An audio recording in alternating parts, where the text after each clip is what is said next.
Movie की शुरुआत होती है एक बहुत ही खूबसूरत लड़की से। उसका नाम मेलेफिसेंट था। उम्र लगभग 10-12 साल थी। उसके सर पर सींग थे, साथ ही उसके पास पर भी थी। वो एक प्यारी सी फेरी यानी परी होती है। वो एक जादू भरे खूबसूरत जंगल में रहती थी। अब तक उसने बाहर की दुनिया नहीं देखी थी। ये खूबसूरत जंगल ही उसका सब कुछ था। आप ये समझ लें कि उसने अब तक इंसानों को नहीं देखा था, मगर फिर भी वो अपने जंगल में बहुत खुश थी। जंगल में हर किस्म के क्रिएचर्स थे, मगर इंसान नहीं थे। वहाँ अजीब अजीब जानवर भी थे। एक दिन मेलेफिसेंट जंगल में कहीं जा रही थी। उसने एक छोटा लड़का देखा। वो उसकी उम्र का ही था, तो उसने पूछा, तुम कौन हो? तुम यहाँ क्या कर रही हो? उस छोटी लड़की ने मेलेफिसेंट को बताया कि मैं पास वाले किंगडम में रहता हूँ। मैंने यहाँ एक हीरा देखा था और उसे उठा लिया। मेलेफिसेंट उस हीरे को वापस ले लेती है। वो कहती है कि चलो मैं तुम्हें तुम्हारे किंगडम तक छोड़ देती हूँ। उस लड़की ने कहा कि ठीक है, मगर क्या तुम मेरी दोस्त बनोगी? और अगर मैं फिर से इस जंगल में आया तो क्या मैं यहाँ खेल सकता हूँ? तो मेलेफिसेंट कहती है कि ये एक जादुई जंगल है और ये तुम्हारे लिए अच्छा नहीं है, मगर देखेंगे। इसी के साथ वो हाथ मिलाते हैं, पर मेलेफिसेंट को करंट महसूस होता है। दरअसल उसे करंट लड़के की मेटल की रिंग से लगा था। वो कहती है कि लोहा परियों को जलाता है, इसलिए आगे से ये पहनकर मत आना। इसके बाद हम देखते हैं कि वो लड़का अपने किंगडम वापस चला जाता है, मगर जिस किंगडम से वो आया था वो किंगडम उस जंगल को हासिल करना चाहता था। उस लड़के की माता पिता भी जिंदा नहीं थे। वो मेलेफिसेंट का अच्छा दोस्त बन गया था, लेकिन उन्हें ये बात पता नहीं होती कि ये दोनों एक दूसरे के दुश्मन किंगडम्स हैं। कई साल ऐसे गुजर गए। वो लड़का वहाँ आता था और मेलेफिसेंट के साथ खेलता था और वो दोनों बड़े 16 साल की हो गई थी और एक दूसरे को पसंद करने लगे थे। मेलेफिसेंट सोचती है कि इंसान परियों के दुश्मन नहीं है, वो अच्छे हैं, लेकिन उसे ये बात पता नहीं होती कि इंसानों में लालच भी होती है। एक दिन मेलेफिसेंट सोच रही थी कि कई दिन गुजर गए हैं और वो लड़का नहीं आया। उसे लड़के की बात याद आती है जब उसने कहा था कि जब मैं बड़ा हो जाऊंगा तो अपने किंगडम को हासिल कर लूंगा। मतलब कि मेलेफिसेंट को ये पता नहीं था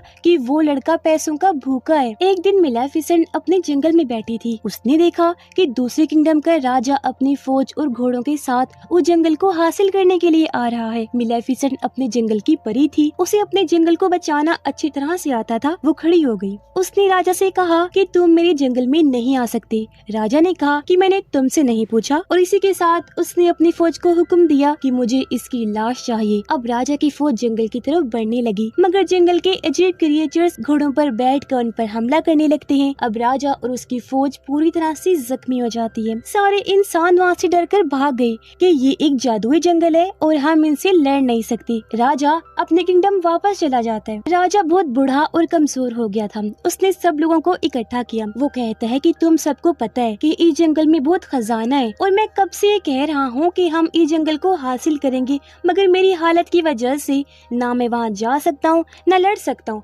मगर मैं तुमसे वादा करता हूँ कि जो भी मेलेफिसेंट को मार देगा मैं अपने बेटे की शादी उस इंसान से कर दूंगा। फिर उनमें से एक लड़का आगे आता है। वो कहता है कि ये काम मैं करूंगा। आप सब सुनकर हैरान हो जाएंगे कि वो लड़का कौन था। वो स्टीफन था, यानी वो छोटा लड़का जो मेलेफिसेंट के साथ खेलता था। अब हम देखते हैं कि स्टीफन जंगल में मेलेफिसेंट से मिलने जाते हैं। कई सालों बाद वो वहाँ गया था, इसलिए मेलेफिसेंट ने उससे पूछा कि इतने साल तुम कहाँ थी? क्या तुमने हमारी दोस्ती के बारे में जरा नहीं सोचा? वो कहता है कि मुझे माफ कर दो, मगर मैं तुम्हें नहीं भूला था। मैं यहाँ तुम्हें ये बताने आया हूँ कि हमारा राजा तुम्हें मारना चाहता है। अपना ख्याल रखना। मैं यहाँ तुम्हारी सुरक्षा के लिए आया हूँ। इसके बाद वो बात करने लगती है। मेलेफिसेंट कहती है कि मैं तुम्हें माफ करती हूँ, क्योंकि उसे नहीं पता था कि इंसान कितने बुरे हो सकते हैं। उसने स्टीफन पर यकीन कर लिया। स्टीफन जो लालची आदमी था, उसने मेलेफिसेंट को पानी में नशे की दवा पिला दी, जिससे वो बेहोश हो जाती है। फिर स्टीफन ने चाकू उठा लिया उसे मारने के लिए, लेकिन वो नाकाम रहता है। अगली सुबह जब मेलेफिसेंट उठी, उसने देखा कि उसके पैर नहीं है बल्कि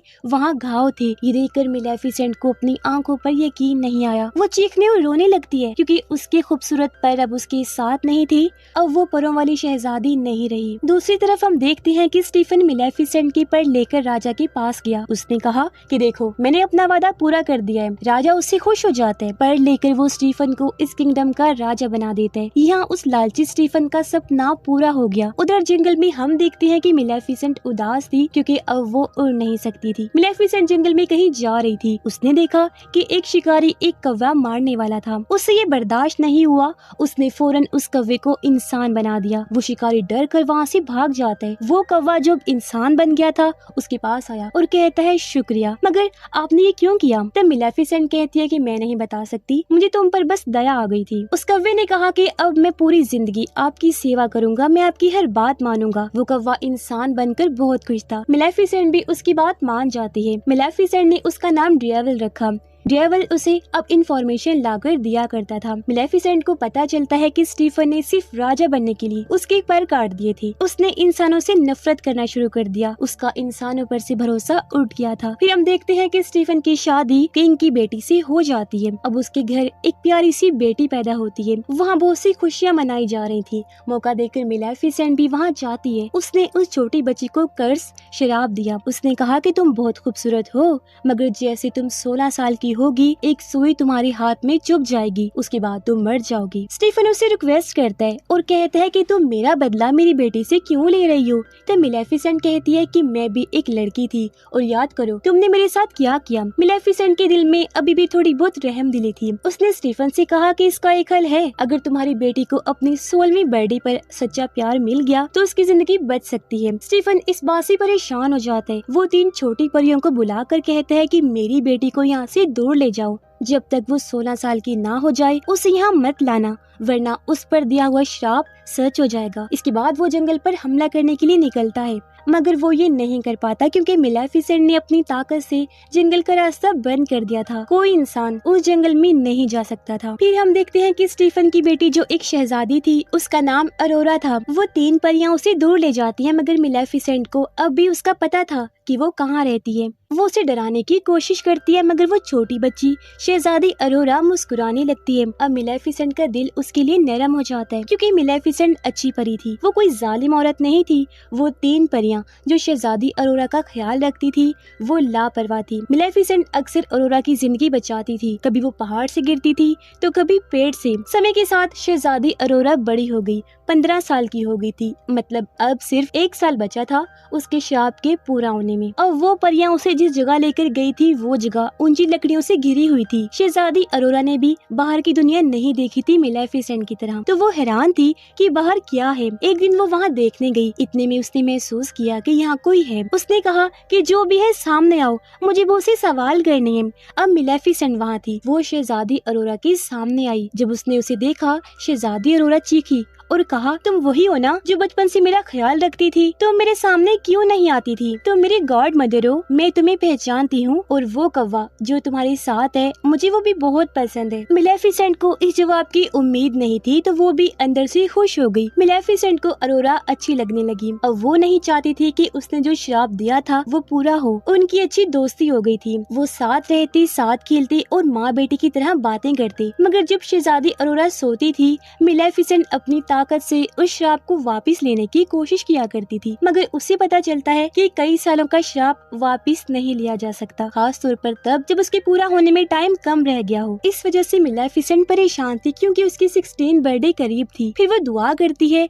कि जल्द उसे अपना सच्चा प्यार मिल जाए ताकि उसका श्राप खत्म हो जाए। इसके बाद हम देखते हैं कि शहजादी अरोरा और मिलेफिसेंट जंगल में बात कर रही होती हैं। शहजादी अरोरा मिलेफिसेंट से पूछती है कि तुम्हारे पर कहाँ हैं? सब परियों के पर होती हैं। तो मिलेफिसेंट कहती है कि मेरे पास भी पर थी, मगर एक इंसान ने मुझसे छीन लिए। मैं उनके साथ आसमान में ऊंची उड़ान भरा करती थी। मुझे अपने पर याद आते हैं। इस बात पर मिलेफिसेंट रोने वाली थी। तब शहजादी अरोरा उसे चुप करवाती है और कहती है कि फिक्र मत करो, कल मेरी 16 बर्थडे है और मैं इजाजत लेकर आपके पास वापस जरूर आऊंगी। आप अकेले नहीं हैं, मैं आपके साथ हूँ। मगर मिलेफिसेंट जानती थी कि ये मुमकिन नहीं है। प्रिंसेस अरोरा अब अपने घर जा रही थी। रास्ते में उसे एक लड़का नजर आया। वो बहुत हैंडसम था। दोनों की एज भी सेम थी। जब उनकी नजरें मिली तो दोनों एक दूसरे को पसंद करने लगे। खैर, इसके बाद प्रिंसेस अरोरा वहाँ से अपने घर चली गई। उसने 3 फेरी से कहा कि मुझे यहाँ से जाना है। वो कहती है कि मुझे मिलेफिसेंट के पास जाना है, इस घर से दूर। फेरिस ने सोचा कि शायद उसे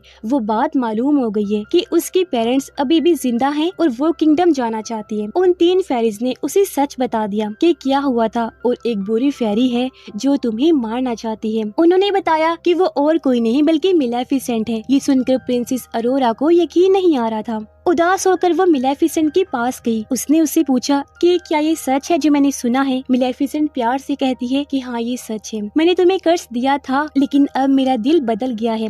मैंने ये सब तुम्हारे फादर की वजह से किया था। मैं नहीं चाहती कि तुम मरो, मुझे तुमसे मोहब्बत है। लेकिन प्रिंसेस अरोरा उदास थी। वो चली जाती है, वो उस किंगडम की तरफ जाती है। वहाँ जाकर वो अपने फादर को गले लगाती है, यानी किंग स्टीफन को। उसने अपने फादर से कहा कि मुझे आपकी बहुत याद आती है। उसके डैड को उन 3 फेरिस पर बहुत गुस्सा आता है। वो कहता है कि मैंने तुमसे कहा था कि प्रिंसेस को उसकी 16 बर्थडे के बाद लाना, फिर जब तुम्हें सब पता था तो तुम उसे यहाँ क्यों लेकर आई जबकि कर्ज पूरा होने वाला था। अब उसने अपनी आर्मी को हुक्म दिया कि उसे वापस भेज दो, तब तक उसे एक कमरे में बंद कर दो, उसके आसपास कुछ नहीं होना चाहिए। लेकिन राजा कर्ज को थोड़ी रोक सकता था। जैसे प्रिंसेस अरोरा की 16 बर्थडे आई, कर्ज के असर से प्रिंसेस अरोरा वहाँ चली जाती है जहाँ पर 3 नीडल्स थी, 3 सुइयां। कर्ज की वजह से उसने नीडल को छुआ, वो बेहोश हो गई, गहरी नींद में चली जाती है। राजा परेशान था क्योंकि अब उसकी बेटी गहरी नींद में थी, वो कभी नहीं जागती। मिलेफिसेंट भी उदास थी। उसने उस लड़के को बुलाया जो प्रिंसेस अरोरा से रास्ते में मिला था। उसने सोचा कि शायद वो दोनों एक दूसरे को पसंद करते हैं, शायद अगर वो लड़का प्रिंसेस अरोरा से मिलने आए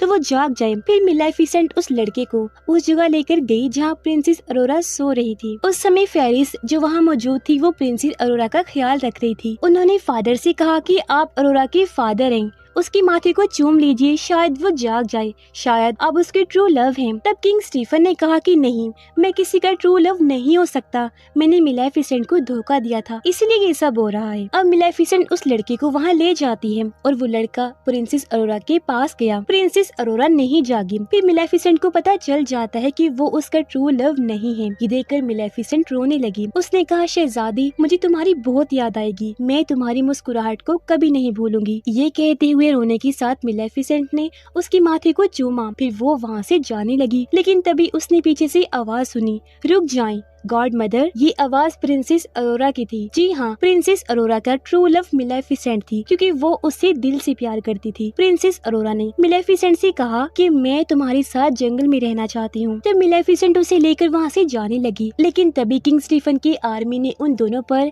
जलाने वाला जाल डाल दिया। वो एक आयरन का जाल था जो फेरिस को जला सकता था। मिलेफिसेंट मजबूर थी। फिर उसने अपने क्रो को ड्रैगन बना दिया। वो क्रो जो ड्रैगन था अपने मुंह से आग निकालता है। उसने सब लोगों को जला दिया जो वहाँ मौजूद थे। मिलेफिसेंट अब आजाद हो जाती है, लेकिन फिर किंग स्टीफन वहाँ आ जाता है अपनी बड़ी आर्मी के साथ। उसने आयरन का शील्ड भी पहना हुआ था ताकि हमेशा के लिए मिलेफिसेंट को मार दे। दूसरी तरफ प्रिंसेस अरोरा मिलेफिसेंट के पर देखती है। वो पर हिल रहे थे, जैसे वो जान गए हों कि उनका मालिक वहाँ मौजूद है। प्रिंसेस अरोरा ने वो पर आजाद कर दिए, जिससे वो पर खुद ब खुद मिलेफिसेंट के साथ जाकर अटैच हो जाते हैं। मिलेफिसेंट ने फिर से उन्हें हासिल कर लिया और अब वो स्टीफन को अपने साथ उड़ा लेती है। स्टीफन उस पर हमला करने वाला था, इसकी वजह से दोनों बिल्डिंग से गिरने वाले थे। स्टीफन ने मिलेफिसेंट की परों को पकड़ लिया ताकि वो उड़ ना सके, लेकिन जैसे वो जमीन पर गिरने वाले थे मिलेफिसेंट ने अपने पर खोल दिए और वो उड़ जाती है। इसकी वजह से स्टीफन जमीन पर गिर जाता है और वो मारा जाता है, यानी कि वो लालची इंसान अब इस दुनिया में नहीं था। सब कुछ ठीक हो गया था। अगले दिन हम देखते हैं कि मिलेफिसेंट ने सारी चीजें हटा दी जो उसने जंगल के चारों ओर लगाई थी। वहाँ फिर से फूल खिल गई, ग्रीनरी वापस आ गई। उसके बाद वो प्रिंसेस अरोरा से कहती है कि अब तुम इस जंगल की रानी हो। किंगडम और जंगल एक साथ मिल गए थे और सब कुछ बहुत खुशहाल हो गया था। बाद हम देखते हैं कि कुछ लोग इस जादुई जंगल में आते हैं। वो लोग वहाँ से कुछ जादुई क्रिएचर्स चुरा रहे होते हैं। इसी दौरान मिलेफिसेंट भी वहाँ आ जाती है। मिलेफिसेंट उनमें से 2 को पकड़ लेती है, लेकिन तीसरा आदमी वहाँ से भाग जाता है और वो क्रिएचर ले जाता है। वो आदमी वहाँ से किंगडम की तरफ भाग जाता है। वो वहाँ का एक दरवाजा खोलते हैं। अब वहाँ पर एक और आदमी होता है। हम देखते हैं कि उस आदमी का हाथ वहाँ एक सुराग से बाहर आता है। जो आदमी वो क्रिएचर चुरा कर लाया था वो उस दूसरे आदमी को वो दे देते हैं। उसके कपड़ों पर एक शाइनिंग फ्लावर लगा हुआ था और वो फ्लावर भी वो दूसरे आदमी को दे देते हैं और इन चीजों के बदले उससे पैसे लेते हैं। फिर हमें दिखाया जाता है कि उस किंगडम के लोग अभी भी दिल से मिलेफिसेंट को पसंद नहीं करते। वो सोचते हैं कि उसने उनकी शहजादी को चुरा लिया था और वो हमेशा से प्रिंसेस अरोरा को मारना चाहती थी। अब हम देखते हैं कि प्रिंसेस अरोरा जंगल में खुश है। वो वहाँ की रानी जो थी वो सभी क्रिएचर्स के साथ डांस कर रही थी। वहाँ के लोग अपनी प्रॉब्लम्स उसके पास लेकर आते थे। उसे बताया जाता है कि एक क्रिएचर यहाँ से गायब हो गया है, वो क्रिएचर जो वो आदमी चुरा कर लेकर गया था। ये सुनकर प्रिंसेस अरोरा परेशान हो जाती है। फिर वो छोटी सी फेरिस वहाँ आती है, वो उसे खुश करने की कोशिश करती है। वो उसका ताज लेकर भागती है ताकि वो उनके पीछे भागे। जैसे प्रिंसेस अरोरा नीचे जाती है, उसने किसे देखा भला? वही लड़का जो अरोरा के पास आया था जब वो गहरी नींद में थी। वो उस समय उसका ट्रू लव नहीं था, वो भी एक प्रिंस था। उसका नाम था प्रिंस फिलिप। उसे बहुत सालों से प्रिंसेस अरोरा पसंद थी और यहाँ वो आखिरकार उसे प्रपोज कर देता है। प्रिंसेस अरोरा ये सुनकर हैरान हो जाती है, काफी खुश भी थी क्योंकि उसे भी वो लड़का पसंद था। मिलेफिसेंट का क्रो यानी डेविल भी ये सब कुछ देख रहा था। वो जाता है और मिलेफिसेंट को सब कुछ बता देता है। मिलेफिसेंट वहाँ से उड़कर अरोरा के पास आती है। प्रिंस भी अपने पेरेंट्स के पास जाता है ये बताने के लिए कि मुझे एक लड़की पसंद है। फिर हम देखते हैं कि प्रिंस फिलिप अपने किंगडम में पहुँच गया था। वहाँ जाकर वो अपने पेरेंट्स किंग और क्वीन को बताता है कि मैंने उस लड़की को प्रपोज कर दिया है, उसने भी एक्सेप्ट कर लिया है मेरा प्रपोजल। ये सुनकर उसके डैड किंग तो काफी खुश हो जाते हैं, लेकिन क्वीन उसकी मॉम उदास हो जाती है। मगर वो अपने बेटे को शो नहीं करवाती कि वो उदास है। वो मजबूरन कहती हैं कि ठीक है, हम प्रिंसेस अरोरा और उसकी गॉड मदर मिलेफिसेंट को डिनर पर बुलाएंगे। अब मिलेफिसेंट प्रिंसेस अरोरा से बात कर रही थी। वो कहती है कि प्रिंसेस, तुम्हें एक दफा मुझसे पूछना चाहिए था शादी का फैसला लेने से पहले। और असली मोहब्बत जैसी कोई चीज नहीं होती, लड़के हमेशा धोखा देती हैं। इसलिए मैं तुम्हारा असली प्यार थी, मैं तुम्हें दिल से प्यार करती हूँ, इसलिए मैं तुम्हारे लिए हमेशा बेहतर सोचती हूँ। तब प्रिंसेस अरोरा कहती है कि प्लीज ऐसा मत सोचो, अगर आपको धोखा मिला है तो शायद बाकी दुनिया वैसी ना हो। मिलेफिसेंट कहती है ठीक है, मैं तुमसे प्यार करती हूँ, इसलिए तुम्हारे फैसले से सहमत हूँ। अब हम देखते हैं कि वो दिन आ जाता है जब दोनों फैमिलीज डिनर पर मिलेंगी। प्रिंस फिलिप की माँ अपने सीक्रेट क्लोजेट में जाती है। हम देखते हैं कि वो एक आयरन फैक्ट्री थी। जब क्वीन वहाँ से गुजर रही होती है, हम उसे शाइनिंग फ्लावर को देखते हैं। वहाँ वो क्रिएचर भी होती है जो उस आदमी ने चुराई थी। क्वीन वहाँ जाकर उस आदमी से कहती है कि जल्दी करो, अपना काम पूरा करो, समय बहुत कम है। वहाँ एक स्पिनिंग व्हील होता है और उस पर वही सुई होती है। यहाँ हमें कम से कम ये तो अंदाजा हो गया कि क्वीन के इरादे कुछ ठीक नहीं है। फिर यहाँ सीन बदल जाता है। अब मिलेफिसेंट, उसका क्रो जो कि इंसानी शक्ल में होता है, और प्रिंसेस अरोरा तैयार होकर डिनर पर जाते हैं। प्रिंसेस अरोरा बहुत खूबसूरत लग रही थी। जैसे मिलेफिसेंट किंगडम में कदम रखती है, सब लोग उससे डर जाते हैं और छुपने लगते हैं। कुछ लोग अपने वेपन्स निकाल लेते हैं। वो सोच रहे थे कि मिलेफिसेंट एक बुरी जादूगरनी है, लेकिन मिलेफिसेंट इन्हें देखकर बस एंजॉय करती है। वो मुस्कुरा रही थी। खैर, अब वो लोग महल के अंदर किंग और क्वीन के पास आ जाते हैं, जिसके बाद डिनर शुरू हो जाते हैं। क्वीन यहाँ मिलेफिसेंट को खुश करने या उसे अच्छी बात करने की बजाय बार बार उसका बुरा वक्त याद दिलाती रहती थी कि तुम ही हो ना जिसने इस बेचारी प्रिंसेस को कर्ज दिया था। वो अच्छी बातें नहीं कर रही थी। वो मिलेफिसेंट को ये भी कहती है कि तुमने इंसानों को भी मारा था, याद है? मिलेफिसेंट भी क्वीन को बताती है कि तुम्हारे किंगडम के लोग मेरे जंगल में आए थे और मेरे क्रिएचर को चुराया। उनके दरमियान लड़ाई बढ़ जाती है, जो देखकर किंग अपनी क्वीन से कहते हैं कि चुप हो जाओ, तुम क्या कर रही हो? लेकिन क्वीन नहीं रुकती। वो अजीब बातें करने लगती है। वो कहती है कि अगर मेरा बेटा और प्रिंसेस अरोरा शादी कर लें तो उसकी असली माँ कौन होगी? ये सुनकर मिलेफिसेंट को बहुत बुरा लगता है, क्योंकि वो खुद को प्रिंसेस अरोरा की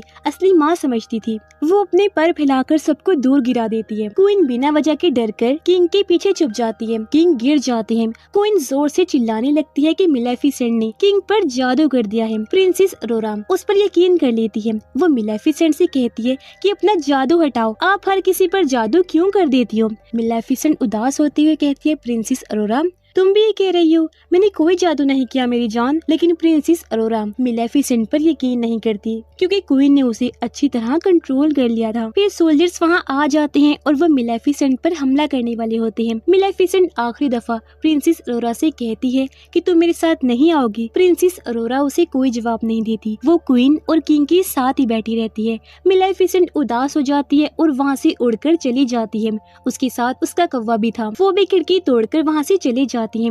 लेकिन वहाँ एक और लड़की भी होती है जो क्वीन की साथी थी। वो मिलेफिसेंट पर लोहे की गन से हमला कर देती है। इससे मिलेफिसेंट समंदर में गिर जाती है। अब हम देखते हैं कि किंग महल में बेहोश थे। उन्हें उनके बेडरूम में ले जाया जाता है।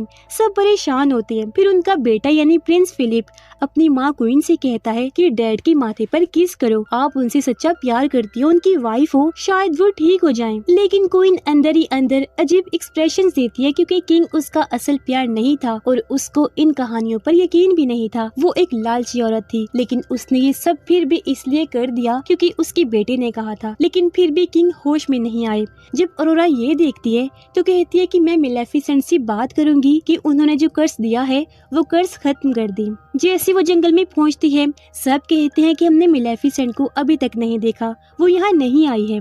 उधर क्वीन की वो साथी समंदर पर नजर रख रही थी कि कब मिलेफिसेंट समंदर से बाहर आएगी और मैं उसे मार दूंगी। लेकिन वो देखती है कि एक क्रिएचर आती है और मिलेफिसेंट को ले जाती है। उसने तुरंत जाकर क्वीन को सब कुछ बताया। क्वीन कहती है फौरन उसे रोको। अब अरोरा उस किंगडम में वापस आ जाती है, लेकिन एक जादुई क्रिएचर भी उस किंगडम में आती है अपने घोड़े में छुपकर। वो क्रिएचर वहाँ पहुँचती है जहाँ पहले क्रिएचर को कैद किया हुआ था, तो वो आदमी उस क्रिएचर को भी कैद कर देता है। प्रिंसेस अरोरा क्वीन को कहती है कि मैंने मिलेफिसेंट को कहीं नहीं देखा, उन्हें कुछ हो तो नहीं गया कहीं। तब क्वीन कहती है कि टेंशन मत लो, वो स्ट्रॉन्ग है, वैसे कहीं गई होगी। फिर ऐलान किया जाता है कि अगले 3 दिनों में प्रिंस फिलिप और प्रिंसेस अरोरा की शादी है और हम सारी लड़ाइयाँ छोड़ना चाहते हैं, हम सुलह करना चाहते हैं और सब जंगल की क्रिएचर्स भी इस शादी में इनवाइट किए गए हैं। असल में ये उनका प्लान था। वो मिलेफिसेंट को मारने के लिए सब क्रिएचर्स को कैद करना चाहते थे ताकि कोई उन्हें बचा ना सके, फिर वो उस जंगल पर कब्जा कर ले। उधर मिलेफिसेंट होश में आती है। उसे चोट लगी थी। उसे कुछ क्रिएचर्स की आवाजें सुनाई देती हैं। वो कह रही थी कि हम इंसानों पर हमला करेंगे। उनके पास भी पर थे और सर पर सींग भी थे। वो जंगल में पनाह लेने आए थे। एक क्रिएचर मिलेफिसेंट के पास आता है। उसे कहता है कि अपनी ताकत हमें ट्रांसफर करो, हम इंसानों को कैसे हराएंगे बताओ। लेकिन मिलेफिसेंट उसे दूर फेंक देती है। उस क्रिएचर का नाम बोरा था। जब उसे पता चलता है कि मिलेफिसेंट के पास इतनी ताकत है कि वो किसी को दूर फेंक सकती है, तो वो खुश हो जाता है कि अब उसे हैंडल करना आसान हो जाएगा। अब बोरा का साथी मिलेफिसेंट को गुफा में लेकर जाता है। उसे कहते हैं कि यहाँ बुरी और अच्छी परियां साथ रहती हैं, क्योंकि इंसानों ने उन पर शिकार करना शुरू कर दिया था, इसलिए उन्हें साथ में रहना पड़ा था। फिर वो एक स्ट्रक्चर के पास आई जो अभी तक वहाँ पर थी और कोई मूवमेंट नहीं कर रही थी। बोरा का साथी मिलेफिसेंट को कहता है कि मिलेफिसेंट तुम इनकी नस्ल से हो, तुम बहुत ताकतवर और अच्छी परी हो। जल्द ही तुम उस स्टेज पर पहुँचोगी जहाँ पर तुम दुनिया की सबसे ताकतवर परी बनोगी, लेकिन तुमने अभी तक उस आखिरी स्टेज को पार नहीं किया और वो स्टेज है प्रिंसेस अरोरा को दिल से माफ करना, क्योंकि जो इंसान किसी को दिल से माफ करता है वो सबसे अच्छा होता है। मैं जानता हूँ कि तुमने उससे बहुत प्यार किया और बदले में उसने ये सब किया। इस पर मिलेफिसेंट कहती है कि नहीं, मैं उसे माफ नहीं कर सकती,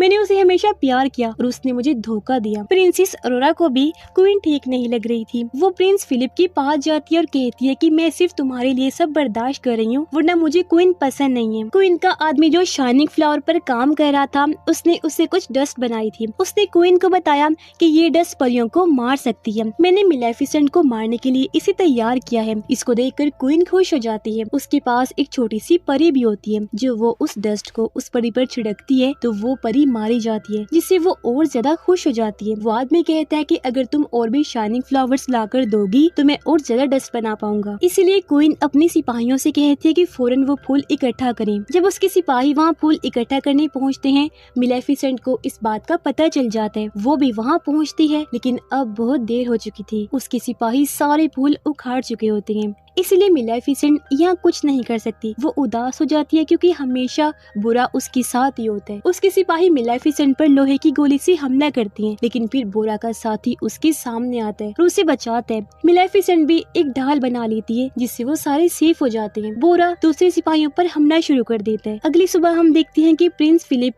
और प्रिंसेस अरोरा की शादी का समय करीब आ रहा है। जंगल के सारे क्रिएचर्स किंगडम की तरफ जा रहे हैं, लेकिन जब मिलेफिसेंट का कौवा जो एक इंसानी शक्ल में था अंदर जाता है तो उसका रास्ता रोक लिया जाता है। प्रिंसेस अरोरा बहुत खूबसूरत लग रही थी। प्रिंस फिलिप उसे एक फूल देता है। वो कुछ और नहीं बल्कि उसके जंगल का चमकदार फूल था। इसे देखकर वो हैरान हो जाती है कि क्वीन ने मुझे ये क्यों भेजा। वो क्वीन को ढूंढने जाती है। वो फूल अब भी उसके हाथों में था। चलते चलते वो उसी सीक्रेट जगह पर आ जाती है और वो उस व्हील को भी देख लेती है। उसे विजन्स आने लगती हैं कि कर्ज क्या था और मुझे किस तरह वहाँ भेजा जा रहा है। वो देखती है कि वहाँ 2 परियां कैद हैं। वो क्रिएचर्स जो उसी आदमी ने कैद की थी, वो उन्हें आजाद करने वाली होती है, लेकिन वो आदमी उसे रोक देता है। तभी क्वीन भी वहाँ आ जाती है। वो प्रिंसेस से कहती है कि हमारा किंगडम पहले उस जंगल के पास हुआ करता था, लेकिन उन क्रिएचर्स और मिलेफिसेंट की बड़ों ने मेरे किंगडम को नुकसान पहुंचा दिया। मेरे डैड मारे गए थे, लेकिन जब मेरे भाई वहाँ गए सुलह करने के लिए तो उन क्रिएचर्स ने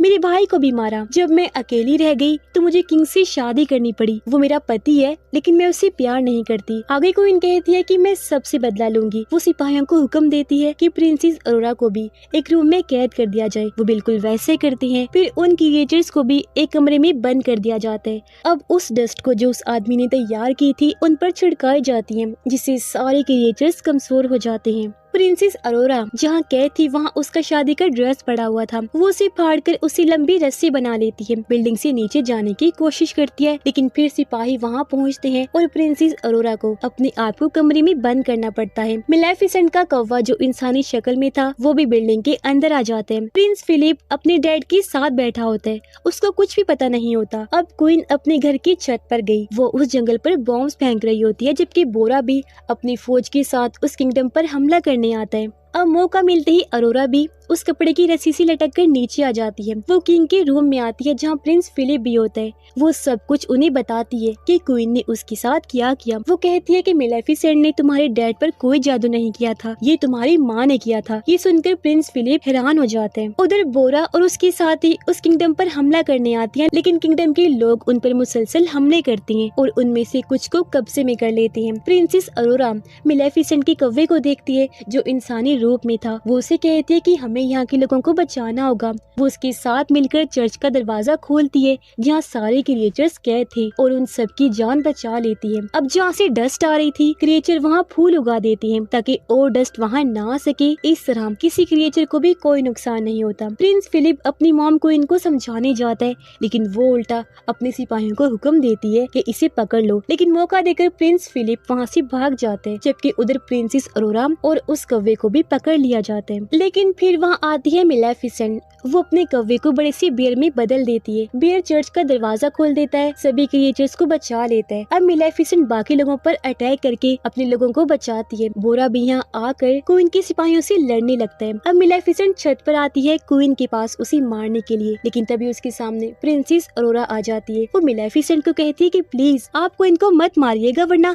सबको लगेगा कि आप सच में जालिम हैं। मिलेफिसेंट कहती है नहीं अरोरा, पीछे हट जाओ, मैं तुम्हारी कोई बात नहीं सुनना चाहती। तब प्रिंसेस अरोरा उसे कहती है मॉम प्लीज ऐसा मत करिए। अब जब मिलेफिसेंट उसकी मुंह से मॉम सुनती है तो उसका दिल पिघल जाता है, उसके अंदर इमोशंस आने लगते हैं। अब इस तरह जब दोनों बातें कर रही थी तो जाहिर है क्वीन को मौका मिल गया था। वो डस्ट वाला एरो उनकी तरफ चला देती है। ये देखते ही मिलेफिसेंट प्रिंसेस को बचाने के लिए उसे साइड में करके खुद सामने आ जाती है। यानी हमला उसने खुद पर ले लिया था और तीर उसे लग जाता है, जिसके साथ ही मिलेफिसेंट राख बनकर गायब होने लगती है। और ये देखकर प्रिंसेस अरोरा रोने लगती है, मगर ये देखकर क्वीन काफी खुश हो जाती है। वो ऐलान करती है कि अब तुम्हारी मिलेफिसेंट खत्म हो गई है और मैं पूरी जगह पर कब्जा कर लूंगी। लेकिन फिर हम देखते हैं कि प्रिंसेस अरोरा के आंसू मिलेफिसेंट की राख पर गिरते हैं। मिलेफिसेंट फिर से जिंदा हो जाती है, उसकी काफी बड़े बड़े पर आ जाती हैं। क्वीन गुस्से में आ जाती है और वो प्रिंसेस अरोरा को छत से नीचे गिरा देती है, लेकिन मिलेफिसेंट उसे बचा लेती है। प्रिंस फिलिप को भी अपनी माँ के बारे में सब कुछ पता चल जाता है, इसलिए वो भी मिलेफिसेंट के पास आते हैं। मिलेफिसेंट प्रिंसेस अरोरा और प्रिंस फिलिप की शादी के लिए मान जाती है। फिर छोटा आदमी भी मिलेफिसेंट के पास आता है जो उन क्रिएचर्स को कैद करके रखता था। वो उन क्रिएचर्स को आजाद कर देता है और उसे वो सुई भी वापस कर देते हैं जिससे वो कर्ज फैला था। सबको पता चल जाता है कि ये कर्ज असल में क्वीन ने फैलाया था और कर्ज के बारे में मिलेफिसेंट के दिमाग में डाला था। बोरा के लोग क्वीन को पकड़ लेते हैं और उसे नीचे फेंक देते हैं। मिलेफिसेंट उसे अपने जादू से एक बकरी में बदल देती है और उस जगह को फूलों से सजा देती है। फिर वो बोरा से कहती है कि तुम अच्छे क्रिएचर्स हो, तुम हमारे साथ रह सकते हो। इसके बाद वो अरोरा को शादी का जोड़ा पहनाती है। फिर वो ऐलान करती है कि हम सब एक होकर रहेंगे। इसके बाद प्रिंस फिलिप और प्रिंसेस अरोरा की शादी हो जाती है। किंग भी ठीक हो गई थी और वो भी बहुत खुश हो जाती हैं। सब लोग और क्रिएचर्स उनके लिए तालियां बजाने लगते हैं। दोनों किंगडम्स मिल जाते हैं और वो खुशी से रहने लगते हैं। फिर मिलेफिसेंट फिलिप और अरोरा से कहती है कि अब मैं जा रही हूँ, मैं वापस तब आऊंगी जब तुम्हारा प्यारा सा क्यूट सा बच्चा होगा। इसके बाद मिलेफिसेंट वहाँ से चली जाती है। सब कुछ पुरसकून हो जाता है और यहीं पर मिलेफिसेंट मूवी के दोनों पार्ट्स खत्म हो जाते हैं। मुझे तो ये मूवी काफ़ी पसंद आई। उम्मीद करते हैं कि आपको भी आई होगी। बाकी स्टोरी आपको कैसी लगी कमेंट बॉक्स में ज़रूर बताइएगा।